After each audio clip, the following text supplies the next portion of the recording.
So we'll continue with the class. So we'll see the next topic, that is ulcerative colitis. Okay, we'll check out the next topic, that is ulcerative colitis. So what is this ulcerative colitis? So ulcerative colitis, it is the severe inflammation with ulceration of the mucous membrane of the colon and rectum. Okay, so that is usually ulcerative colitis. It is nothing but severe inflammation and ulceration of the mucous membrane of the rectum and the colon. So that is mainly, that is usually seen that. So ulcerative colitis. So ulcerative colitis, it is a severe inflammation and ulceration of the mucous membrane of the colon and rectum. Okay, ulceration of the mucous membrane and the rectum.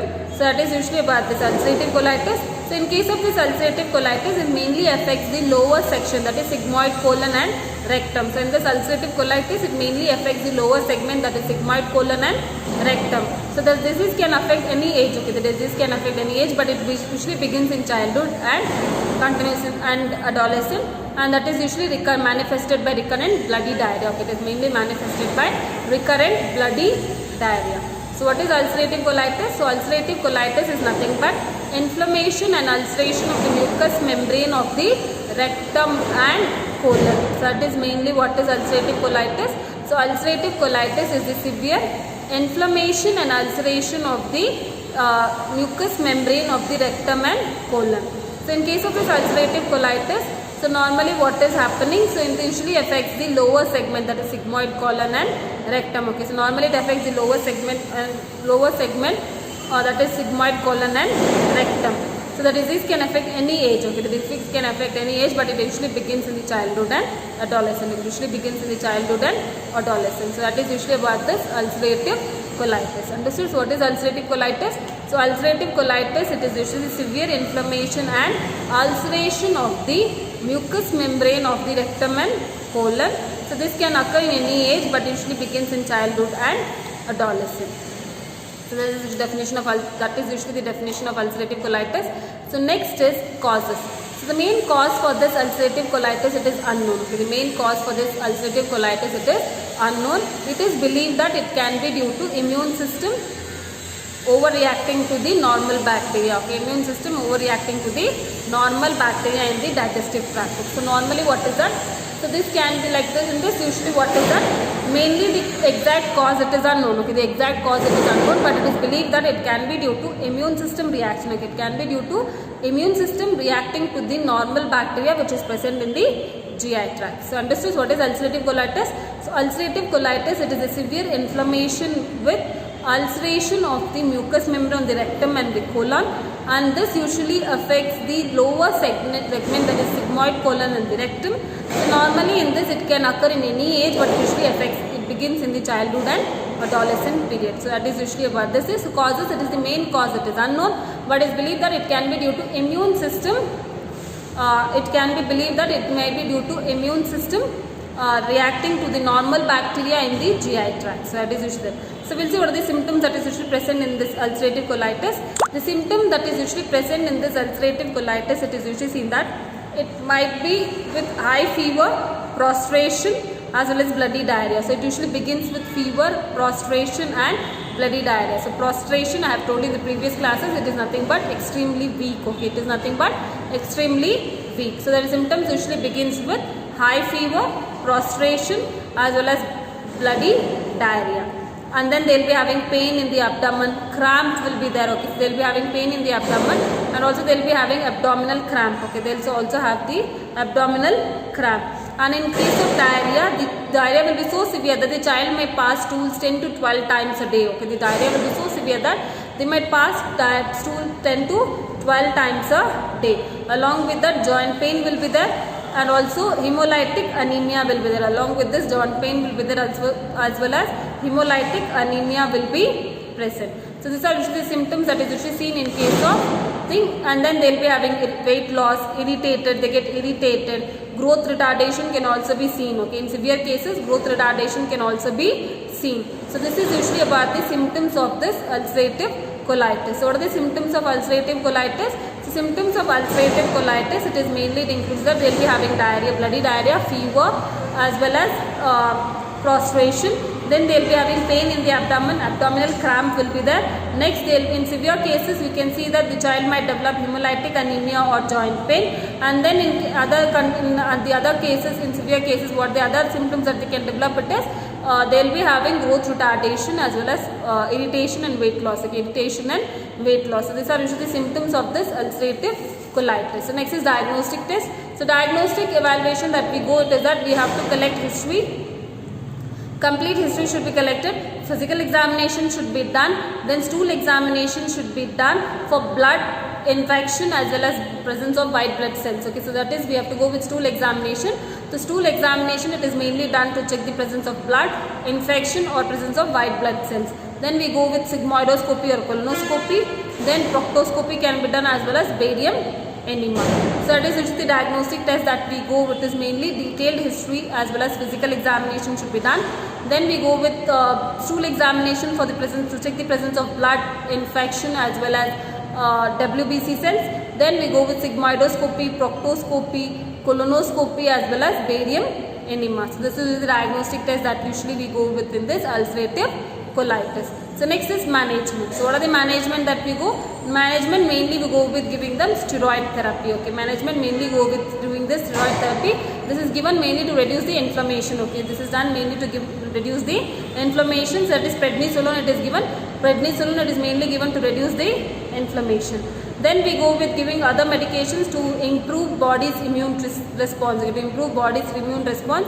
That is we go with azathioprine. Okay, we go with giving them azathioprine as well as cyclosporine. Okay, so that is the other medication that usually we give it is reduce the body's immune response.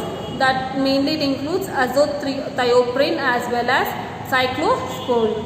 Then we have to go with blood transfusion. If, like I have told you, in severe conditions they will be having hemolytic anemia.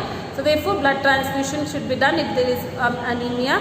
And also they have to go with giving them supplementary foods which is rich in vitamin, minerals and high calories. Okay, so that is we have to go with giving them supplementary nutrition that is which is rich in vitamin, minerals and high calories. So this is the management that we go in order to cure this ulcerative colitis. So what are the management that we go? Mainly we start with steroid therapy to reduce inflammation, that is prednisolone is given. Then we go with giving other medications that usually improves the body's immune response, that is azathioprine as well as cyclosporine. Then we'll go with giving them blood transfusion if they are suffering from anemia. Then we have to give good nutritional supplements should be given which is rich in vitamin, minerals and minerals. So this is usually about this ulcerative colitis. So ulcerative colitis is nothing but inflammation and ulceration of the mucous membrane of the rectum and colon. So this is about this ulcerative colitis. So next we'll start with the next topic, that is Crohn's disease. So in case of Crohn's disease, it usually affects the terminal portion. Okay, whereas in ulcerative colitis it affects the lower portion, that is sigmoid colon and rectum. So in this usually it affects the terminal portion of ileum and cecum. Okay, it usually affects the terminal portion of ileum and cecum. So here also there will be inflammation. They will be having inflammation of the terminal portion, that is ileum as well as cecum. Okay, ileum as well as cecum. So mainly in few cases it affects the entire alimentary canal. Okay, in few cases it affects the entire alimentary canal. So that is usually seen in case of pre-adolescent period and adolescent period. It is more frequently seen during pre-adolescent period and adolescent period. So what is Crohn's disease? So Crohn's disease, it is nothing but inflammation of the terminal portion of the ileum as well as cecum. So this is usually seen that it affects mainly or complete alimentary tract, but it usually affects, it is seen during adolescent and pre-adolescent and adolescent period.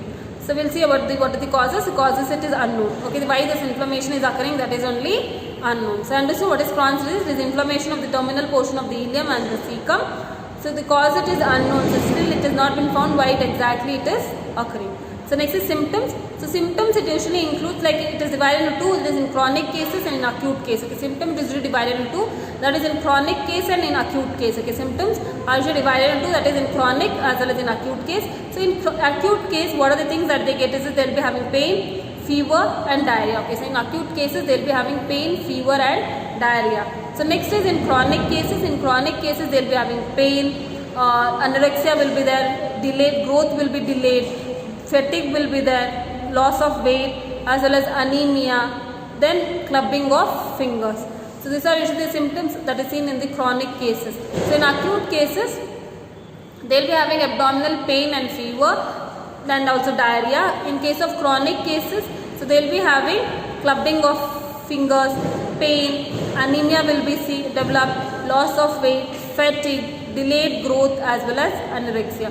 So this is usually symptoms of this Crohn's disease. Symptoms of this Crohn's disease divided into acute case and chronic case. So in case of acute case, it is seen that they will be having abdominal pain, fever and diarrhea.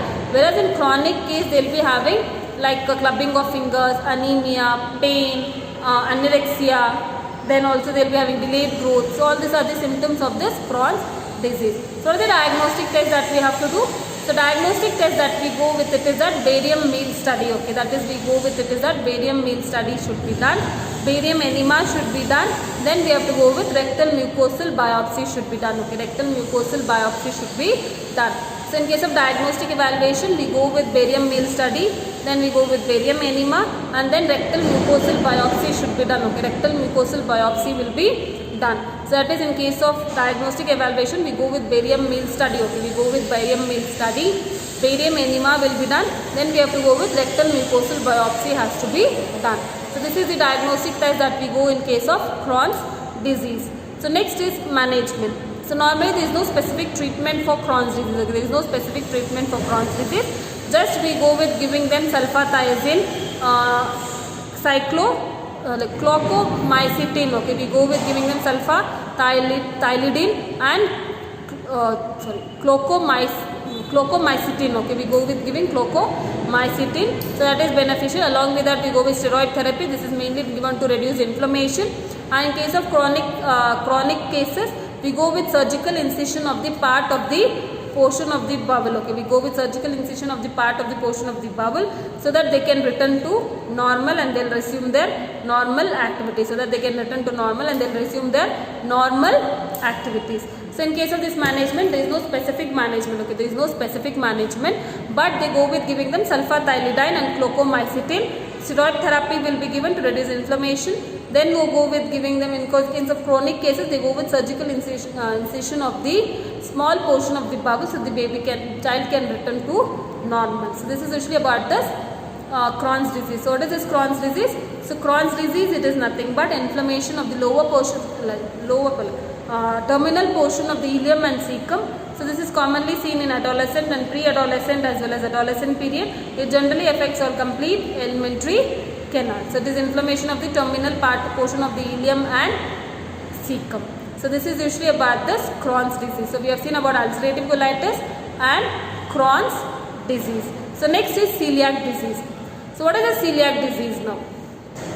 So celiac disease, it is a serious genetic autoimmune disease. Okay, celiac disease is a serious genetic autoimmune disease which is usually caused by eating gluten. Okay, which is usually caused by eating gluten. So that is normally this gluten is present in the wheat products and rice products. So gluten is present in the wheat products.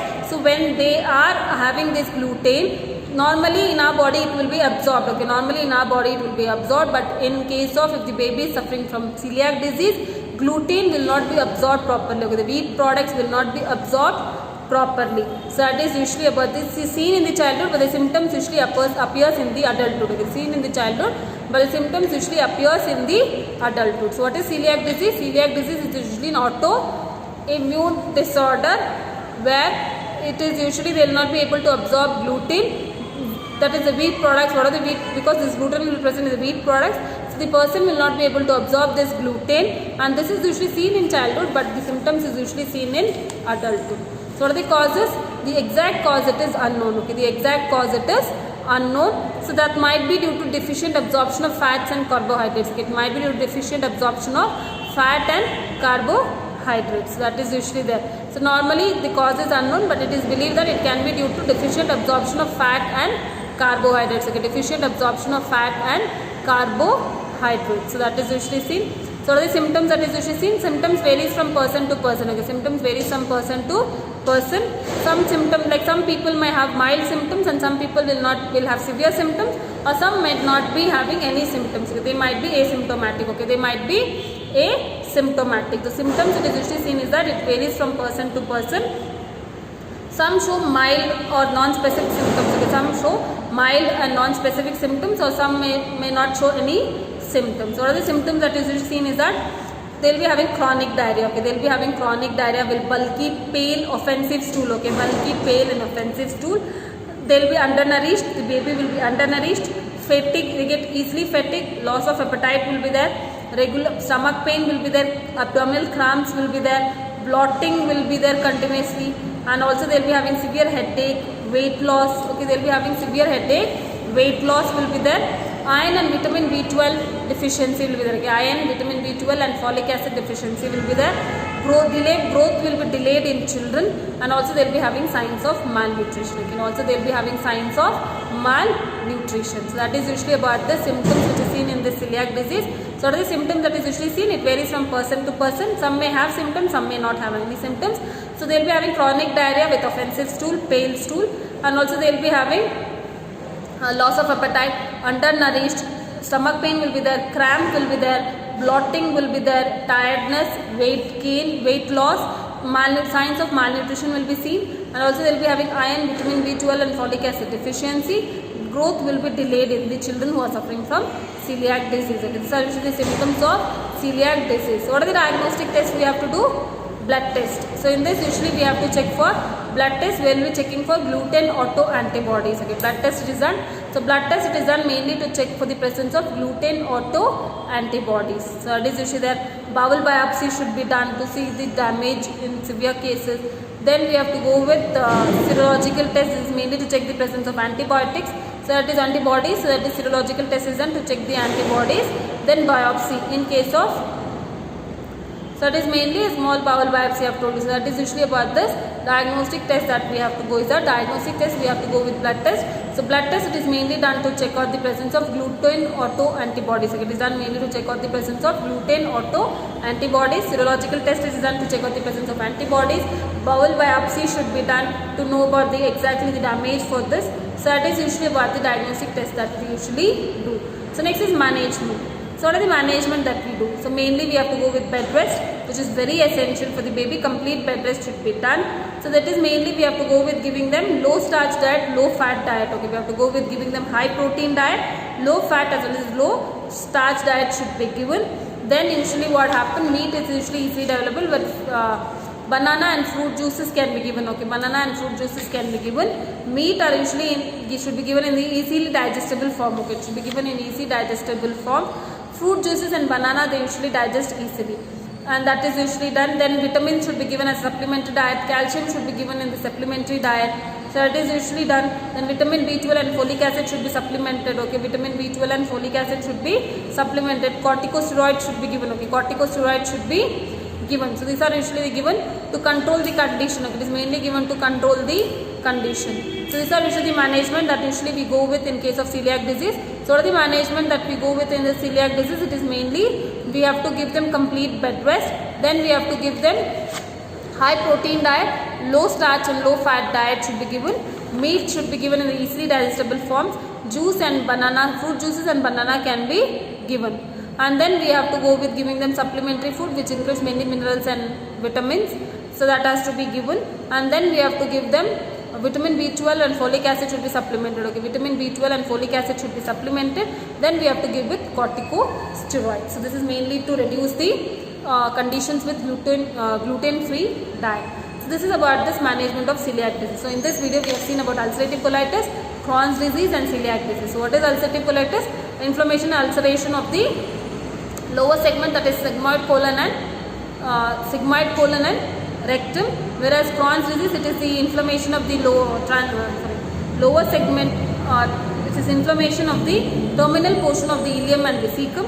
And the celiac disease, it is nothing but a autoimmune disease where they will not be able to absorb gluten. Okay, they will not be able to absorb gluten. So fat they will be able to absorb, carbohydrate they will be able to, gluten they will not be able to absorb. So in this video we have completely studied about 3 diseases: ulcerative colitis, Crohn's disease and celiac disease. Understood? So what is ulcerative? Inflammation and ulceration of the sigmoid colon and rectum. Crohn's disease, it is the inflammation of the terminal portion of the ileum and cecum. Celiac disease, it is nothing but the autoimmune disease which is caused by eating gluten, okay, which is caused by eating gluten. So in this normally the body will not be able to absorb wheat products. Okay, the body will not be able to absorb wheat products that usually contains gluten. So this is usually about the disease conditions, that is ulcerative colitis, Crohn's disease and celiac disease.